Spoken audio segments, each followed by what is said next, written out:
Olá, muito boa noite. Hoje uma boa noite especial, né? Há um ano, o Cuidando de Você estreava na TV Rio Doce, nesse novo formato, nessa retomada, dia 22 de maio de 2023. Nós estreávamos Cuidando de Você nesse novo formato, porque foi uma retomada, já que o Cuidando de Você de 2005 a 2009 esteve na TV Rio Doce, com outro tipo de formato, mas também preocupado em levar informações sobre saúde, bem-estar e qualidade de vida. Retornamos no ano passado também com o mesmo objetivo, né, em novo estúdio, novo local, mas no mesmo canal, TV Rio Doce. E é claro, além do canal 6.1, TV a cabo, canal 10, nós também estamos em outras plataformas. Neste momento estamos ao vivo também pelo Facebook. Aproveita para compartilhar a nossa live com quem você puder e quiser no mundo inteiro. E no nosso canal do YouTube também, da TV Rio Doce, você acompanha o nosso programa. Então hoje, um programa especial, um programa de aniversário, um programa que a gente celebra e agradece.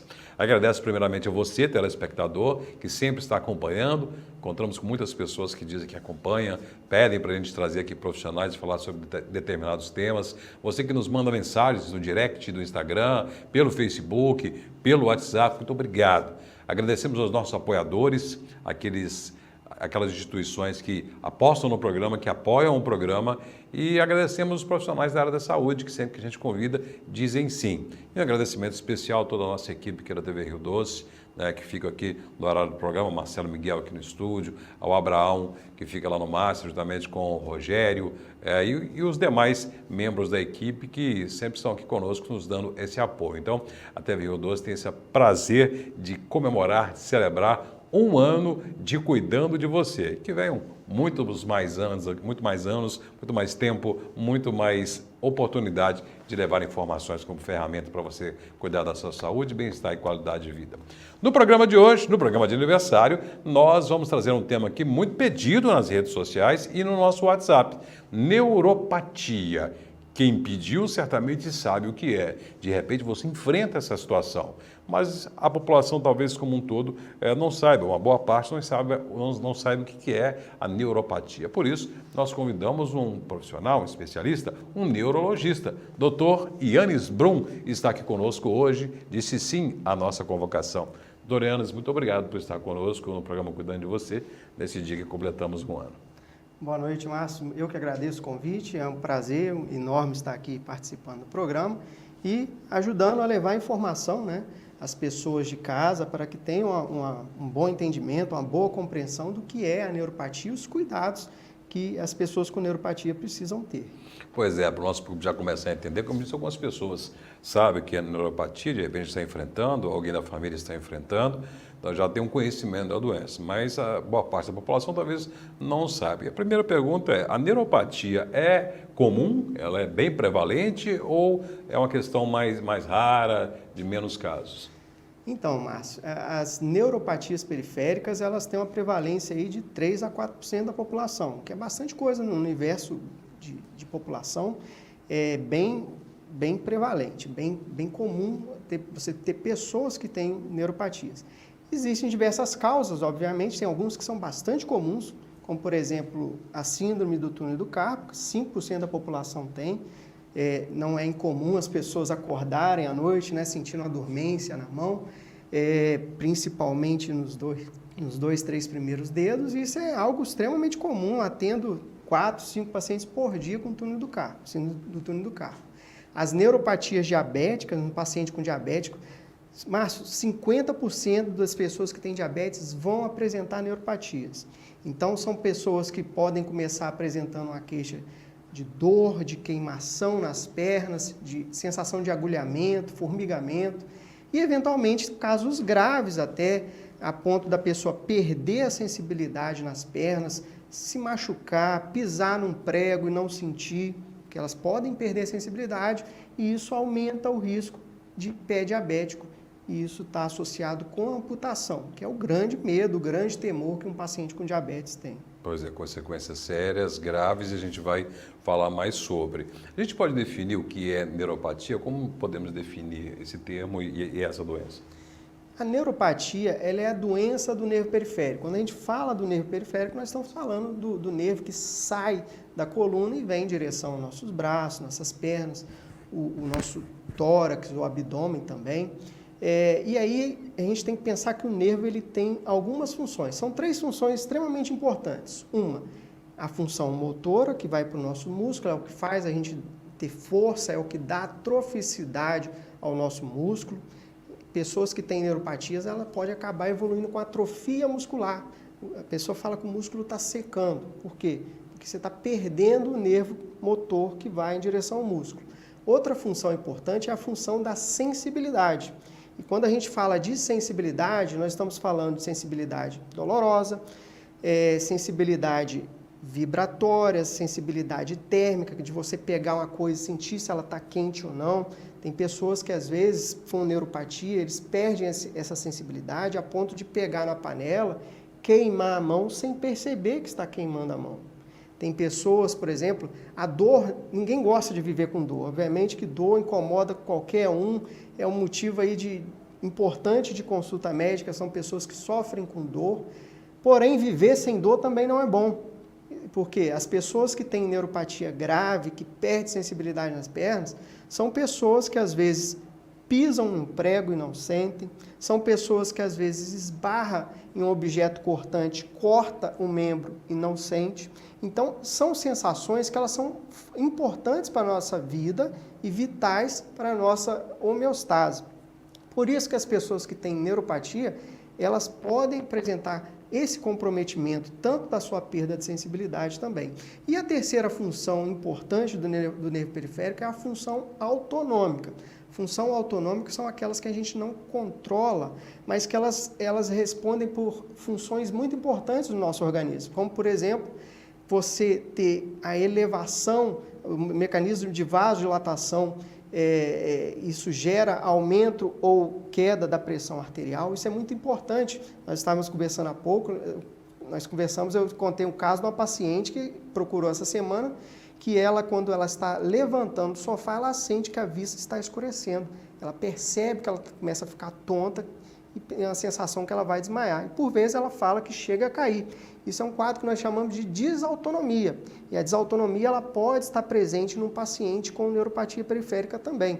Isso ocorre porque o nervo ele manda um estímulo para o vaso para ele se contrair, para mandar sangue para o coração, mandar para o cérebro na sequência. Então, quando você levanta de um sofá, você levanta de uma cama, você precisa que esse mecanismo esteja funcionando para você não ficar tonto, que sua pressão não caia e com isso você não tenha um desmaio. Tem pessoas que chegam a desmaiar decorrente disso. E também funções no nosso trato gastrointestinal. Uma neuropatia, paciente com neuropatia pode sofrer, por exemplo, do intestino mais lento, uma pessoa ficar com o seu hábito intestinal alterado, uma pessoa que refere que está demorando mais tempo para poder evacuar, uma pessoa que pode também apresentar disfunção urinária e também própria disfunção erétil.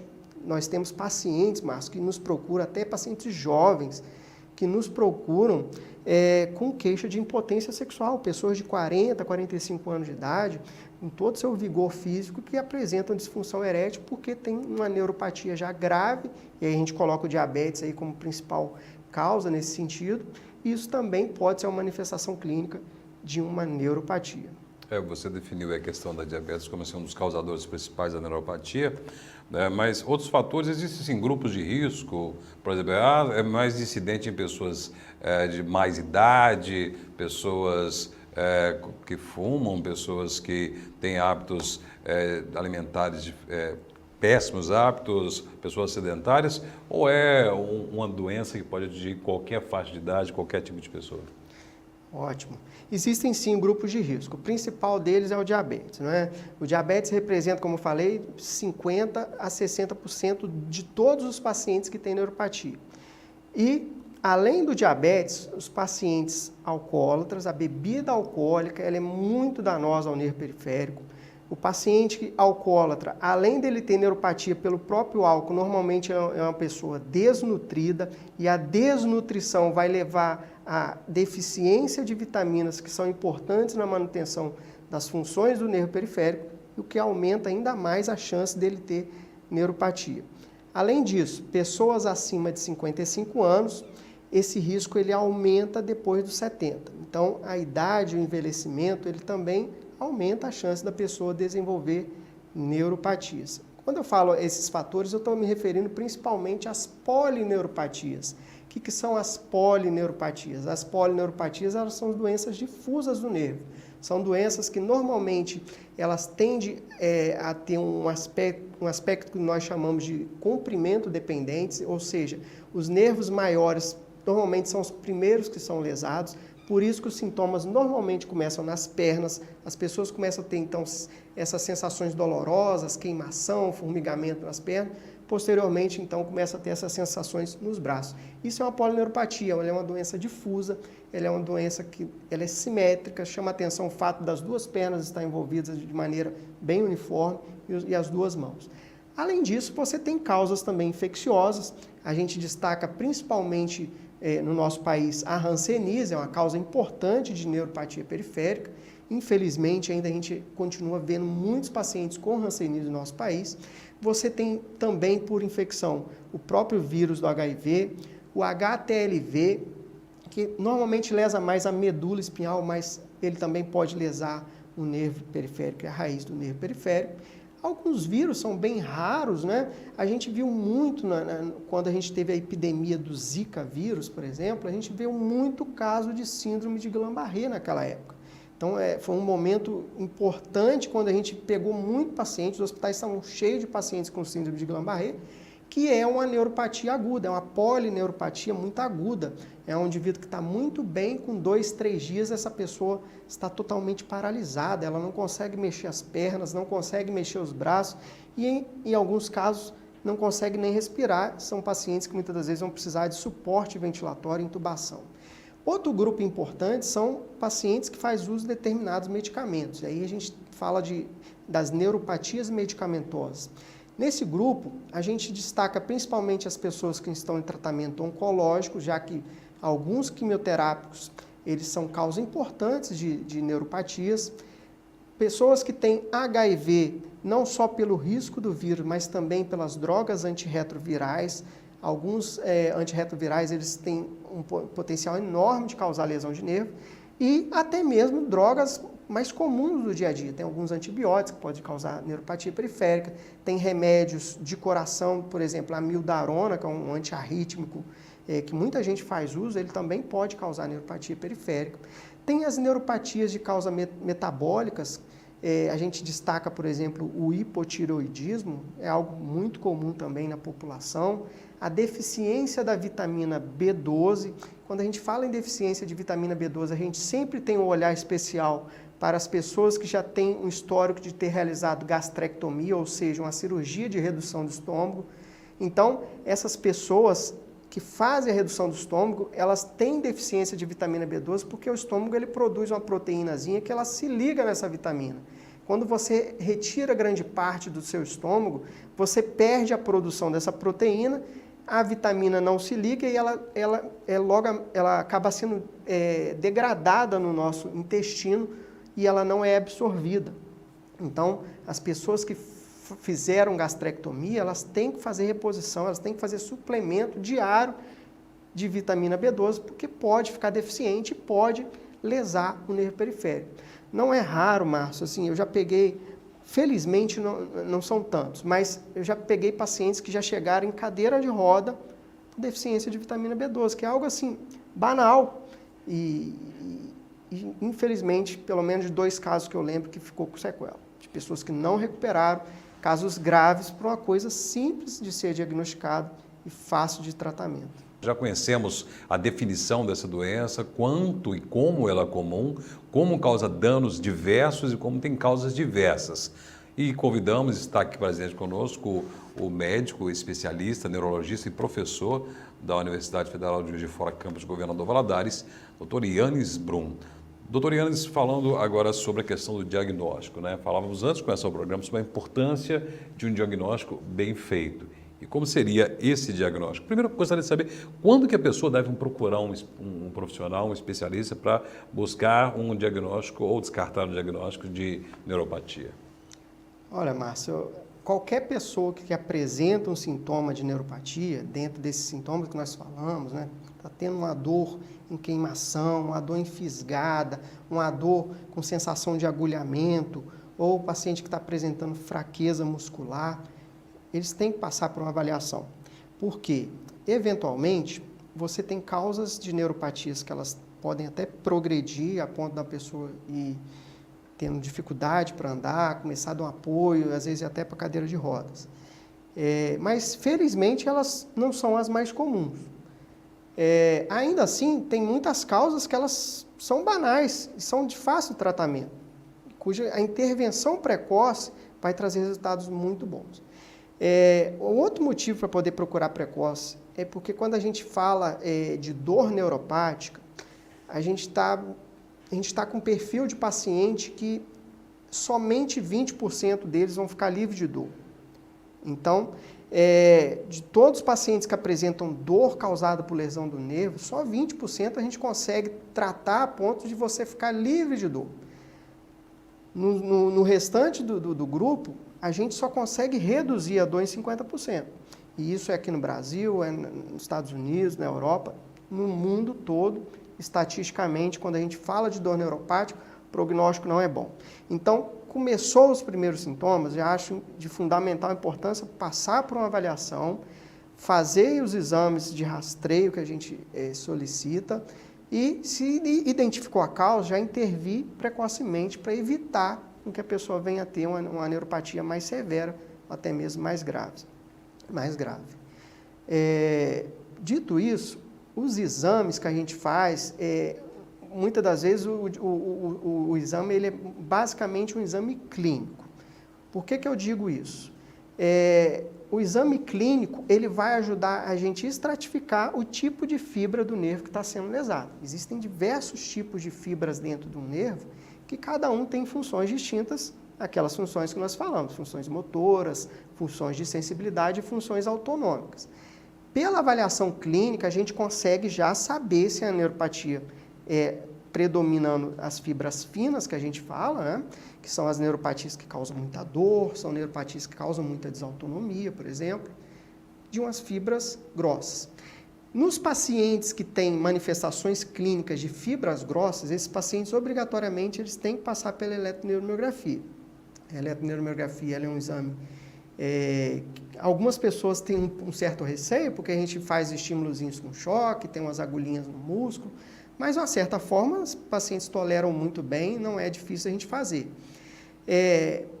Porém, até nos pacientes com fibras finas, a eletroneuromiografia não costuma identificar alteração nessas fibras finas. Porém, a gente entende que muitos dos pacientes que eles têm sintomas de fibra fina, quando a gente vai para a eletroneuromiografia, a gente já observa que tem fibras grossas alteradas. Então, às vezes, nos pacientes, mesmo com sintomas de fibra fina, a gente já consegue detectar a presença da neuropatia, porque já está pegando as fibras grossas. Se for só a neuropatia de fibras finas, a eletroneuromiografia vai dar normal.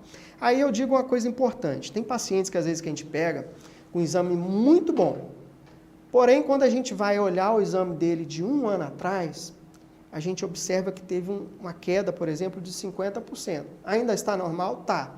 Mas em 1 ano ele perdeu 50% de fibras. A gente já considera isso como anormal. Se eu não tivesse um registro antes, eu não saberia dizer se esse paciente já está evoluindo com a neuropatia eletrofisiologicamente já determinada.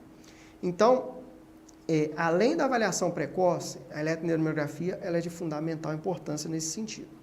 Nos pacientes que têm alteração de fibras finas, existem testes específicos para avaliar a fibra fina. Então, para o paciente que tem muita manifestação desautonômica, às vezes pode precisar de fazer um tilt, pode precisar de fazer avaliação de intervalo RR, às vezes pode precisar fazer teste sudoromotor. São alguns testes que nós não temos aqui em Valadares, a gente acaba referenciando para alguns colegas de fora. Eventualmente, tem pacientes que a gente investiga ele de tudo quanto é jeito. Faz o exame de sangue, faz a eletroneuromiografia, às vezes escolhe líquido da coluna, faz a análise do líquido, e a gente não acha a causa. Eventualmente, tem pacientes que vão precisar realizar a biópsia do nervo. Então tem casos que, às vezes, o diagnóstico só vai sair pela biópsia. mas cada vez menos a gente vem utilizando a biópsia. E teste genético, obviamente, nos casos onde que tem uma história familiar importante, aí já entra no universo das neuropatias de causas hereditárias. Por isso que o diagnóstico bem feito, preciso, era importante para esse próximo passo. Tratamento, já que são várias causas, consequências que pode levar à neuropatia, quais os tipos de tratamentos mais comuns que existem? Muito bom, Márcio. Olha, tratamento, eu sempre falo para o paciente às vezes sai da sala de exame, a gente fala, ó, você tem uma neuropatia, esse é só um complemento do exame clínico. O próximo passo é a investigação da causa. Então, a gente tem que ir atrás da causa e tratar a causa. Primeira coisa que a gente tem que estabelecer. Dito isso, tem coisas que são gerais, de uma forma geral, serve para todos. Por exemplo, ter um bom controle da glicose, porque o diabetes é a principal causa de neuropatia. Mas tem pacientes que você investiga e não acha causa. Em 2 anos, metade desses pacientes que a gente não achou causa vai ter diabetes. Isso é estatístico. Para você ver como que o diabetes ele tem uma íntima relação com a neuropatia periférica. Então, ter um bom controle do diabetes, não beber bebida alcoólica, isso é extremamente importante, bebida alcoólica é extremamente nociva ao nervo. Tomar cuidado com alguns medicamentos, já que alguns medicamentos podem também causar neuropatia. A atividade física é extremamente importante. A atividade física ela melhora a função do nervo.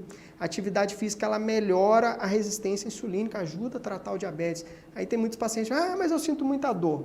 Não vai melhorar a sua dor se não fizer atividade física. Quando você intervém no tratamento da dor, colocando a pessoa para praticar atividade física, ao longo do tempo você observa que os pacientes que estão fazendo atividade física regular, eles conseguem reduzir a sua sensação dolorosa, ao contrário daqueles pacientes que não estão exercendo atividade física. E, eventualmente, suplementar algumas vitaminas quando necessário. Eu não sou muito favorável de ficar prescrevendo vitamina, principalmente as vitaminas do complexo B, para quem não tem deficiência. Se eu dosei e elas estão normais, eu não entendo que a causa não é aquela, tá? Mas, eventualmente, para alguns pacientes que estão com dosagem no limite ali, já é importante também a gente fazer reposição, já que a gente entende que o nervo é extremamente nocivo se estiver faltando essas vitaminas. No caso de afetar o sistema motor e funcional como um todo, fisioterapia, tem um chamado bloqueio neural, se não me engano, tem uma nova nomenclatura que tem, não sei, me falaram hoje, inclusive meu amigo Márcio Santos, lá de Juiz de Fora, jornalista, não é? Esse tipo de recuperação do movimento, recuperação do caminhar, recuperação desse tipo de situação motora, é recomendado outro tipo de intervenção, tipo fisioterapia? Ótimo, sim, sem dúvida nenhuma. Principalmente a pessoa que tem fraqueza muscular. A fisioterapia ela vai entrar principalmente na reabilitação do tônus motor, para as pessoas que estão apresentando muita fraqueza, para as pessoas que tiveram atrofia muscular decorrente da neuropatia e, posteriormente, a fisioterapia até a musculação. A musculação ela ajuda muito para as pessoas que evoluíram com fraqueza muscular decorrente da neuropatia, que tem atrofia muscular, para poder restabelecer o tônus muscular. Então, é importante. Em alguns casos mais raros, quando tem envolvimento dos nervos laríngeos, aí vai precisar de fono, já é algo um pouco mais específico. E para os casos graves, onde as pessoas estão ainda muito debilitadas, às vezes vai precisar até de terapia ocupacional para poder readaptar as rotinas do dia a dia. O Márcio Santos, nosso colega que de hoje fora, falou sobre o nome mobilização neural, imobilização neural.